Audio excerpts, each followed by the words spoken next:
This is what your resume looks like before it has been created. To get started, begin by clicking on Update Resume from your home page, or from any other page. Hover your cursor over Resume, then choose Edit Resume. Create a new section by clicking Add a new heading here. Add new credits to the section by clicking on Add a new credit here, and fill in the boxes that appear. To leave a box empty, insert a blank space. Keep in mind, any new credits added will appear at the top of the list. Continue to add new sections and credits until your resume is complete.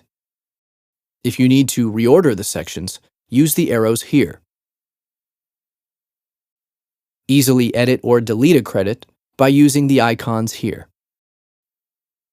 At the bottom of the page is the Other Experience field. This is where you can include information about your skills or accomplishments that may not directly relate to acting. To attach media to a credit on your resume, click the paperclip icon. This will take you to a window with all of your approved media. Simply drag the clip from the Available Media section into the Attached Media section and exit out of the screen.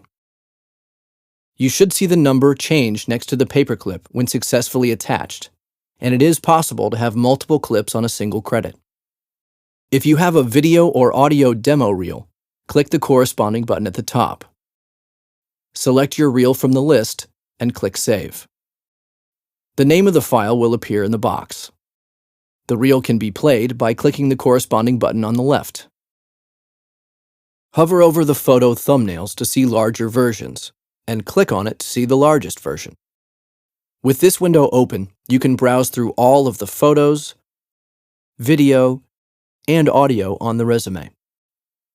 The headers at the top can be used to jump to a specific section on the resume. Use the Share button to email a link to this resume to anybody you like. Any credits or skills that have media attached will have a play button next to them. Just click to play the media, and you'll see additional clips attached to that credit listed on the right side of the window.